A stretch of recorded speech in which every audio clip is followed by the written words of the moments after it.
ท่านเป็นคนที่ทำอะไรก็ต้องการความชัดเจนนะคะจึงได้จัดการแถลงข่าวที่ในวันนี้เปิดตัวว่าจะขอตั้งใจที่จะลงสมัคร Alhamdulillah, perasaan tu saya tak dapat gambarkan sebab pemain Malaysia, hanya pemain Malaysia yang bermain di Asia Tenggara. Otto gemparkan seluruh Asia. Ketua Panitia SEA Games 2025, Madam Pang, di luar dugaan buat pernyataan mengejutkan soal ditemukannya atlet Malaysia yang gunakan doping. Bahkan seluruh peserta boikot atlet Malaysia karena putusan FIFA melarang bertanding Malaysia seumur hidup usai kasus dokumen palsu 7 pemain naturalisasi. Sampai pasukan militer Thailand menyeret atlet Thailand dari hotel. Bahkan bikin Safi Salih gak terima dan bilang, Thailand begini, benarkah?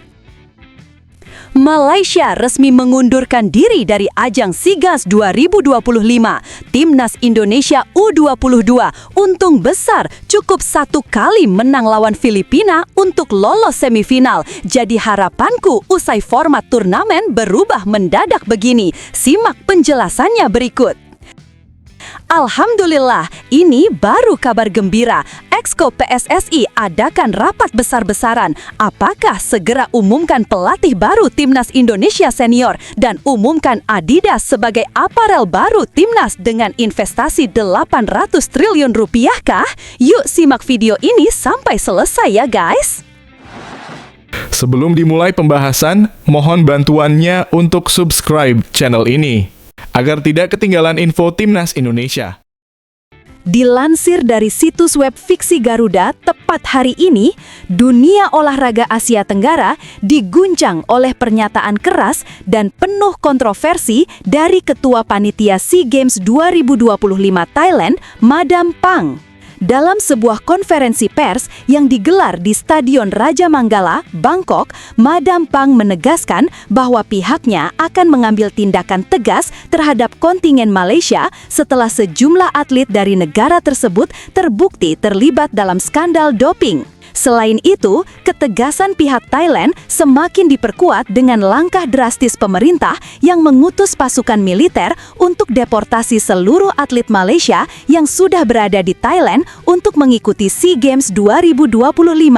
Pernyataan Madam Pang datang di tengah-tengah ketegangan regional setelah adanya boikot dari 10 negara Asia Tenggara lainnya terhadap partisipasi Malaysia di ajang olahraga terbesar se-Asia Tenggara ini. Semua dimulai setelah Federation International de Football Association (FIFA) mengeluarkan sanksi kepada Malaysia terkait dokumen palsu yang melibatkan 7 pemain naturalisasi yang merupakan bagian dari skandal besar di sepak bola Asia. Sanksi FIFA yang disertai dengan penangguhan status pemain tersebut memperburuk situasi dan kini semakin memicu ketegangan di kalangan negara-negara tetangga. Madam Pang yang terkenal dengan kepribadiannya yang tegas dan tanpa kompromi tidak segan-segan melontarkan kritik keras terhadap Malaysia setelah terungkapnya dugaan penggunaan doping oleh beberapa atlet mereka.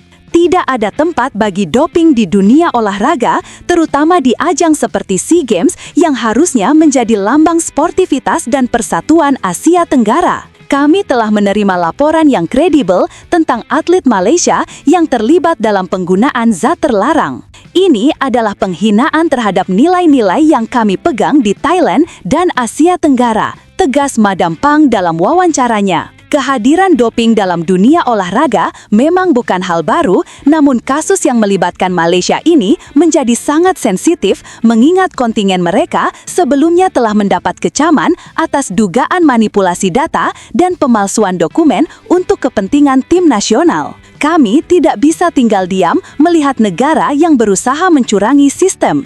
Ini bukan hanya tentang pertandingan atau medali, ini tentang integritas. Lanjutnya dengan nada penuh determinasi. Kekesalan Madam Pang tidak hanya berfokus pada doping semata, tetapi juga pada skandal besar yang tengah melanda dunia sepak bola Malaysia. Ketika FIFA menghukum mereka karena skandal dokumen palsu, kami tidak bisa membiarkan mereka berpura-pura tidak tahu apa yang terjadi. SEA Games adalah ajang olahraga dan kita harus berkompetisi dengan fair, katanya. Selain masalah doping, ketegangan semakin memuncak dengan adanya boikot yang dilakukan oleh 10 negara Asia Tenggara lainnya terhadap kontingen Malaysia. Keputusan ini diambil sebagai bentuk solidaritas terhadap Thailand yang merasa dirugikan oleh ulah Malaysia baik terkait doping maupun sanksi FIFA.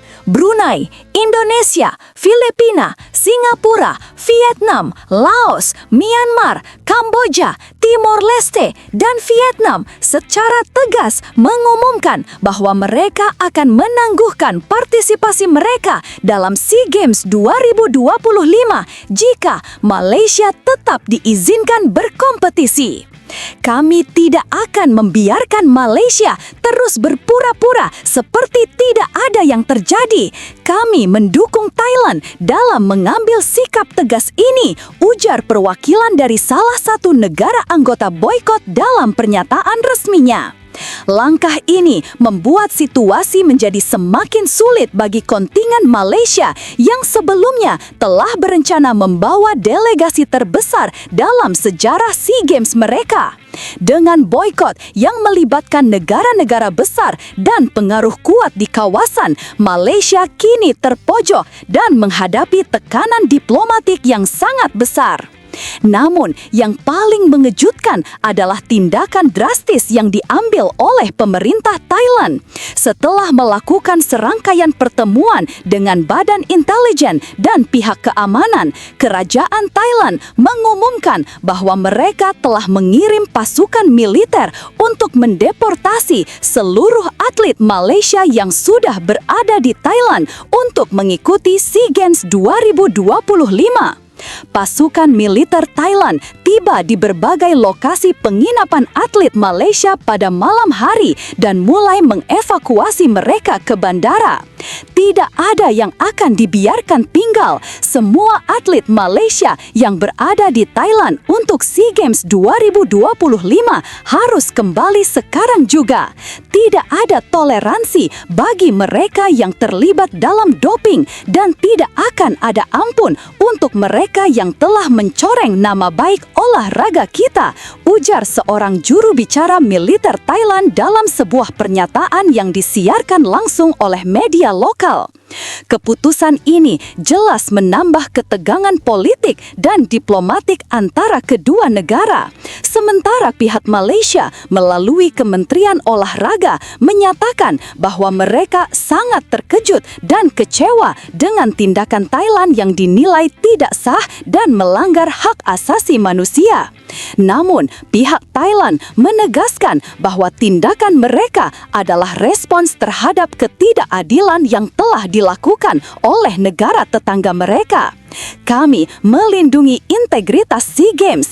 Ini adalah ajang olahraga yang harus diadakan dengan penuh keadilan tanpa adanya pelanggaran serius, tambah Madam Pang. Sementara itu, melalui sebuah wawancara di media Malaysia, legenda timnas Malaysia Saife Sali menyatakan bahwa tindakan Thailand sangat tidak adil dan tidak mencerminkan nilai-nilai sportivitas yang seharusnya dijunjung tinggi dalam ajang olahraga internasional.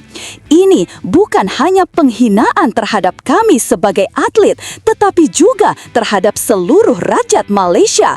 Kami datang untuk berkompetisi dengan semangat yang tulus dan perlakuan seperti ini tidak hanya melukai kami secara pribadi, tetapi juga mencoreng nama baik dunia olahraga, tulis Saife dalam wawancaranya yang langsung mendapatkan perhatian besar dari publik, terutama penggemar sepak bola di Malaysia.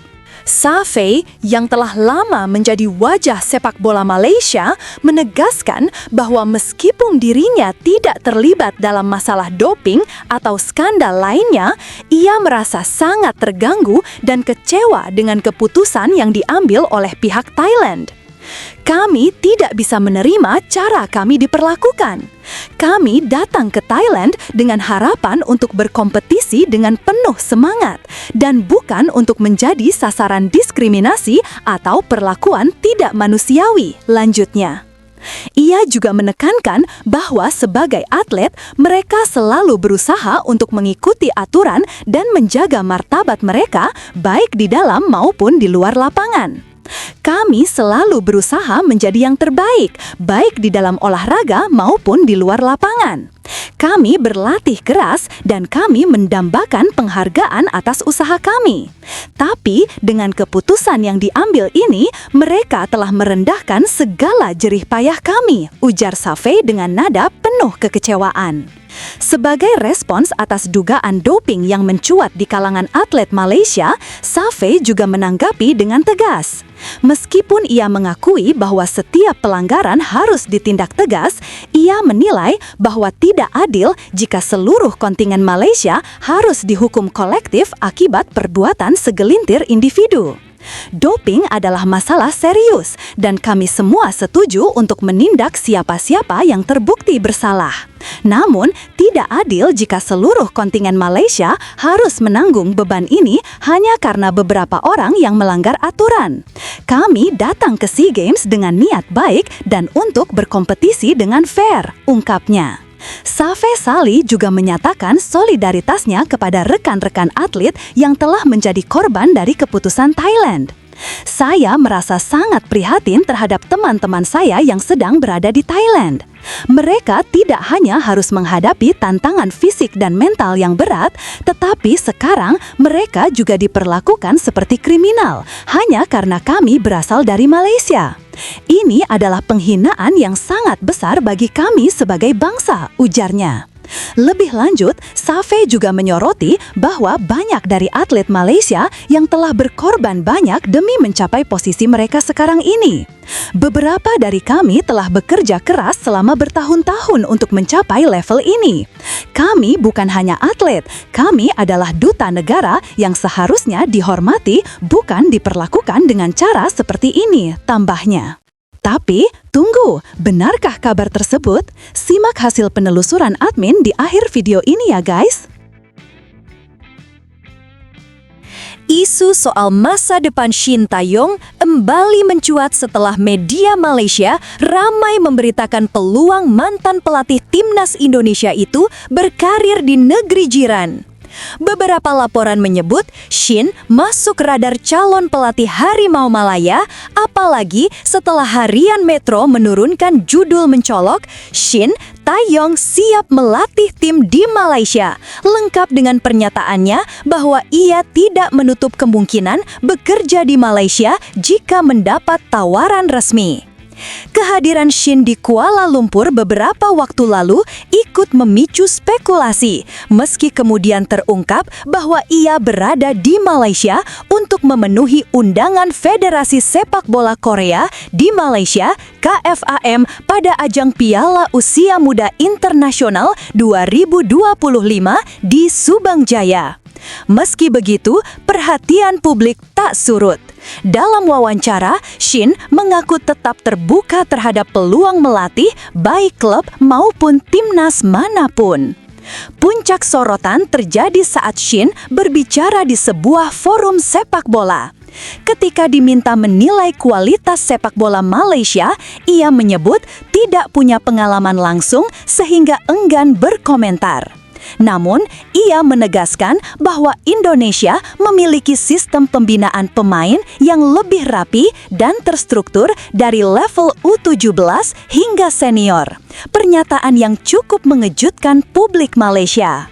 Sementara itu, di Indonesia, isu pergantian pelatih timnas masih hangat setelah pemecatan Patrick Kluivert. Beberapa nama seperti Timur Kapade dan Giovanni van Bronckhorst muncul dalam rumor. Kedatangan Kapade ke Jakarta pun semakin memanaskan spekulasi soal calon pelatih baru Garuda. Penyerang Timnas U22 Indonesia, Hoki Caraka, menyatakan optimisme jelang laga perdana SEA Games 2025 menghadapi Filipina pada Senin 8 Desember. Ia menilai kemenangan di partai awal akan sangat penting untuk membuka peluang lolos. Terlebih setelah itu, Garuda Muda hanya akan bertemu Myanmar pada laga pamungkas grup 12 Desember. Hoki memastikan seluruh pemain sudah menjalani persiapan matang dan memiliki motivasi tinggi untuk bersaing.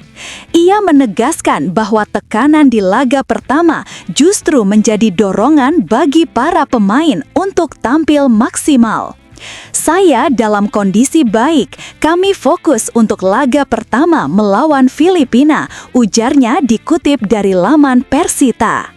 Pemain 21 tahun itu juga melihat peluang Indonesia untuk melaju jauh sangat terbuka. Target utama tetap meraih medali emas serta mempertahankan prestasi edisi sebelumnya.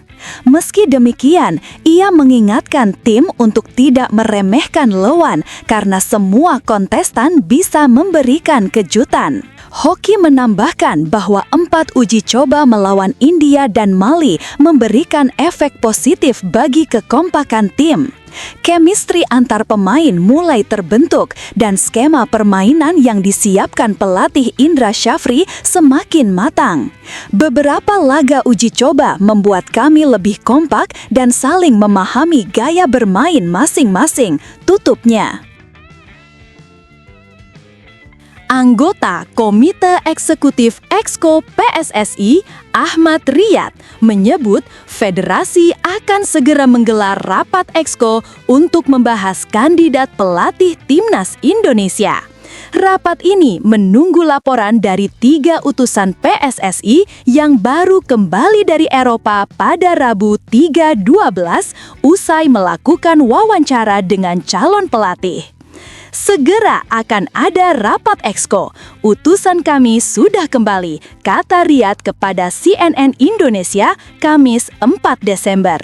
Namun ia belum dapat memastikan tanggal pelaksanaannya dan menunggu undangan resmi dari Sekjen PSSI Yunus Nusi. Riyad juga mengkonfirmasi bahwa kandidat pelatih kini mengerucut menjadi 2 nama, sesuai pernyataan Ketua BTN PSSI Sumarji. 2 calon tersebut akan dibahas lebih detail dalam rapat, meski identitasnya belum dibuka ke publik. Sumarji hanya menegaskan bahwa PSSI ingin memilih pelatih terbaik untuk Timnas Nasional. Dari rumor yang berkembang di media Eropa, 2 nama terkuat adalah Giovanni van Bronckhorst dan John Herdman. Sesuai statuta PSSI, keputusan final mengenai pelatih baru akan ditetapkan melalui rapat Exco. Beberapa nama lain sebelumnya sempat ikut dikaitkan, seperti Timur Kapade, Jesus Casas, dan Heimir Hallgrimsson. Namun Kapade sudah resmi bergabung dengan PFC Nafbahor, sementara Hallgrimsson masih terikat kontrak dengan Timnas Irlandia dan fokus menghadapi playoff Piala Dunia 2026. Adapun Casas dinilai bukan kandidat yang kuat. Dengan penyempitan kandidat dan laporan dari Eropa yang sudah diterima, keputusan soal pelatih baru Timnas Indonesia diperkirakan semakin dekat.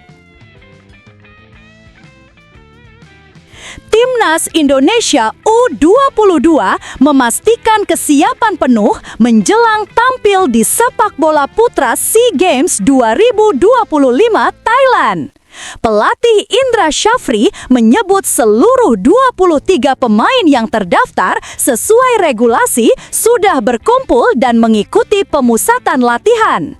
Skuad sudah lengkap. Kami sedang menjalani training camp dan akan berangkat ke Chiang Mai pada 6 Desember. Laga pertama digelar 8 Desember dan laga kedua 12 Desember, ujar Indra dalam rilis PSSI Kamis 4 Desember 2025. Pada SEA Games tahun ini, Indonesia berada di grup C bersama Filipina dan Myanmar. Format pertandingan berubah karena Kamboja mundur dari ajang, membuat Singapura dipindahkan ke grup A. Akibatnya, Indonesia yang semula dijadwalkan memainkan 3 laga, kini hanya menjalani 2 pertandingan penyisihan.